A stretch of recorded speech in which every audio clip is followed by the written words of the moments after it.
Welcome back স্যামজনবাসী। আপনাদের জন্য আজকে একটা খুব কম দামি দারুণ স্মার্টফোনের রিভিউ নিয়ে হাজির হয়ে গেলাম। এর নাম হলো আইটেল ভিশন 1 প্রো, যেটা গত 2 মাস আগে লঞ্চ করা হয়েছিল। তাহলে এতদিন পরে কেন এর রিভিউ? এর কারণ হলো এই স্মার্টফোনটা তখন লঞ্চ করা হয়েছিল 232GB ভ্যারিয়েন্টে, আর আজকেই এই স্মার্টফোন লঞ্চ করে দিল 332GB ভ্যারিয়েন্টে। তো 332GB দিয়ে এই মোবাইল ফোনের বর্তমান পারফরমেন্স কেমন রয়েছে, আর এই ফোনটা অ্যাকচুয়ালি কাদের জন্য ভালো হবে এবং আমার ব্যবহার করার অভিজ্ঞতা কী ছিল সেগুলি আলোচনা করব। চলুন শুরু করা যাক। পুরো ভিডিও নিয়ে আমি স্যাম থাকছি আপনাদের সাথে। আপনারা দেখছেন আপনাদের ভালোবাসা চ্যানেল স্যামজন। প্রিয় দর্শক, আইটেল ভিশন 1 প্রোর 332GB ভ্যারিয়েন্টের মূল্য রাখা হয়েছে 8,690 টাকা। আর এই স্মার্টফোনের বক্স কন্টেন্ট হিসেবে আমরা এই সমস্ত জিনিস পেয়ে যাচ্ছি। আমরা কথা বলছি স্মার্টফোনটি নিয়ে। মোবাইল ফোনটি বেশ স্লিম, প্রথমে এটাই বলতে হবে, কারণ এর থিকনেস মাত্র 8.5 mm। সো এটা খুবই স্লিম, আর হাতে নিয়ে ওই কারণেই দারুণ একটা ফিল পাওয়া যায়। মনে হবে না এই স্মার্টফোনটি আসলে এতটা কম দামের, 10,000 টাকা বাজেট রেঞ্জের ফোনের মতোই লাগছিল। রেয়ার প্যানেলে আমরা একটা রেডিয়াল টেক্সচার লক্ষ্য করব, সানরাইজ প্যাটার্ন রয়েছে, যার ফলে দেখতে অবশ্যই ভালো লাগছিল। আর হালকা একটা গ্রিপও লক্ষ্য করা যায়, সহজে এটাতে স্ক্র্যাচ বসবে না বা ম্যাট ফিনিশ বলতে পারেন। রেগুলার পোর্টস অ্যান্ড বাটন এই স্মার্টফোনে রয়েছে, যেমন রাইট সাইডে হোম বাটন এবং ভলিউম রকার, লেফট সাইড একেবারে ক্লিন, উপরের পাশে 3.5mm হেডফোন জ্যাক, আর নিচের দিকটাতে রয়েছে micro USB port, primary microphone. এর স্পিকার গ্রিল রাখা হয়েছে পিছনে, যেটা পার্সোনালি আমার কাছে ভালো লাগেনি। এটা যদি বটম ফায়ারিং হিসেবে দেওয়া হতো তাহলে আরও দারুণ হতে পারতো। কোনো ফ্ল্যাট সার্ফেসে রাখলে সাউন্ডটা বাধাপ্রাপ্ত হতো না। এবারে আমরা কোনো সিমের জন্য কোনো জায়গা দেখতে পাচ্ছি না, তার মানে কি এই ফোনে সিম ব্যবহার করা যাবে না? বিষয়টা আসলে মোটেই সেরকম না। এর রেয়ার প্যানেলটিকে আলাদা করা যায়, আপনি এটাকে খুলে ফেলতে পারবেন, যেটা বর্তমান সময়ের সাথে খুব একটা মানানসই নয়। এটাকে যদি আসলে সাইড থেকে কোনো সিম কার্ড স্লট দেওয়া হতো তাহলে আরও বিষয়টা ভালো লাগতো। যাই হোক, এখানে 2টি সিম প্লাস একটি মেমোরি কার্ড ব্যবহার করতে পারছেন। আর এমনিতে আসলে কি এটাকে যদি লাগিয়ে রাখা হয় তাহলে বোঝাই যায় না যে এটা আসলে রিমুভাল ব্যাকপার্ট ব্যবহার করা হয়েছে। মোবাইল ফোনটির রেয়ার প্যানেলে লেফট টপে রয়েছে ট্রিপল ক্যামেরা সেটআপ, আর তার রাইট সাইডে রয়েছে ফিঙ্গারপ্রিন্ট স্ক্যানার, যার পজিশন আমার ঠিকঠাক মনে হয়েছে এবং এটা অ্যাকুরেট কাজ করছিল এবং মোটামুটি ফাস্ট কাজ করছিল, বাজেট অনুযায়ী একদম ঠিকঠাক। আর এটাতে রয়েছে কিন্তু ফেস আনলক সিস্টেম, ওইটাতেও কোনো ধরনের সমস্যা পাইনি। আসছি এই স্মার্টফোনের ডিসপ্লেতে।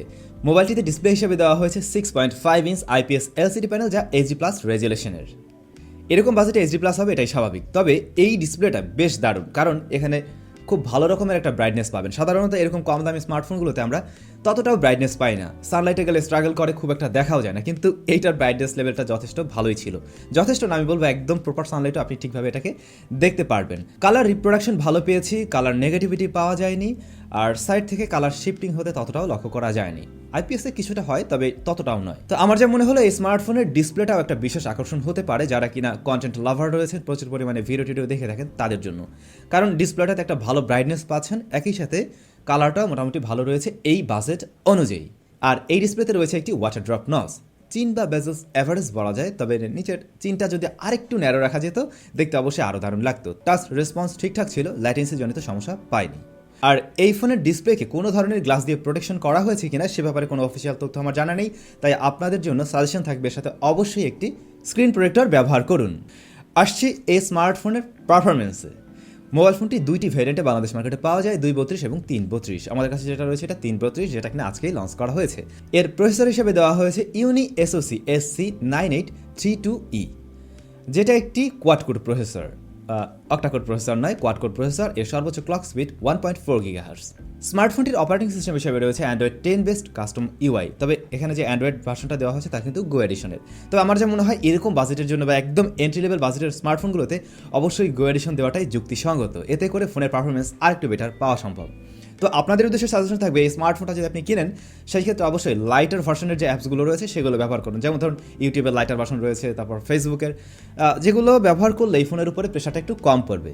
তবে যেহেতু এইখানে আগের চাইতে 1GB র্যাম বাড়ানো হয়েছে, সো কিছুটা বেটার রেজাল্ট অবশ্যই দিচ্ছিল। যেমন দ্রুত সময়ের মধ্যে আপনি একসাথে কয়েকটা অ্যাপ্লিকেশন নিয়ে কাজ করছেন, সেই ক্ষেত্রে ততটা সমস্যা হয় না। ইভেন যে সমস্ত অ্যাপগুলো ব্যবহার করতে গিয়ে প্রচুর পরিমাণে ইন্টারনেট ব্যবহার করতে হয় সেগুলো একসাথে ব্যবহার করা যাচ্ছিল। তবে এর থেকে আপনি একদম হেভি পারফরমেন্স বা একসাথে অনেকগুলো কাজ করবেন, মাল্টিটাস্কিং, এত কিছু আশা করতে পারবেন না। Regular usages, day to day ইউজেসে একদম ঠিকঠাক পারফরমেন্স করবে। অ্যাপ ওপেনিং ক্লোজিংয়ে কিছুটা ডিলে লক্ষ্য করেছি, যেটা অবশ্য হবারই কথা।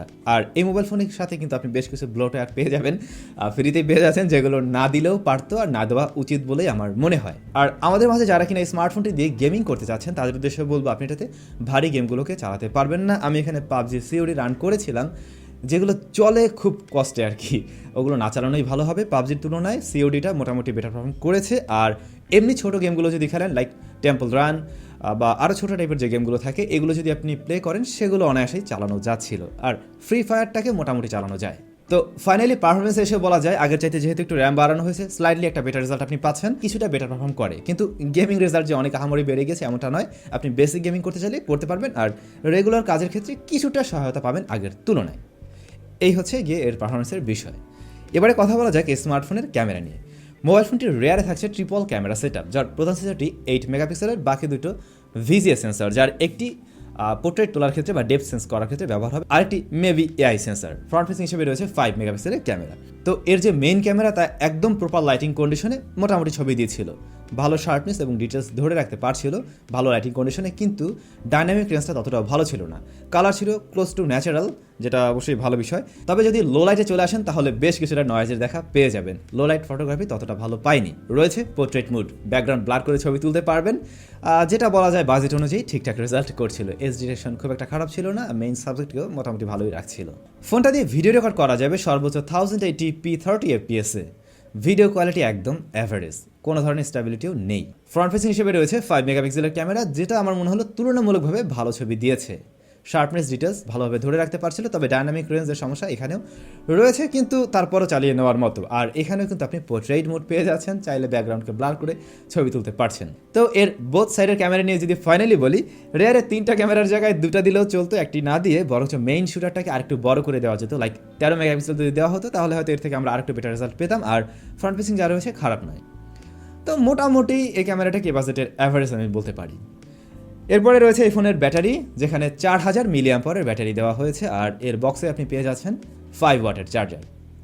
তো এর যে ব্যাটারি আর এর যে কনফিগারেশন সব কিছু মিলে আমার মনে হয় ব্যাটারিটা ঠিকই রয়েছে। এর থেকে আপনি অনায়াসে 1.5 থেকে 2 দিনের মতো ব্যাকআপ পেয়ে যাবেন। আমি একদম পুরো 1.5 দিন প্লাস সময় ব্যাকআপ পেয়েছি, কিন্তু সমস্যা যেটা হয় এটাকে চার্জ করতে 3 ঘন্টার মতো সময় লেগে যাচ্ছিল এই 5 ওয়াটের চার্জারের, যেটা একটু দীর্ঘ সময়।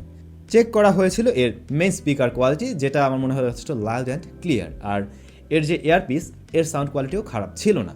মাইক্রোফোন জনিত কোনো সমস্যা নেই।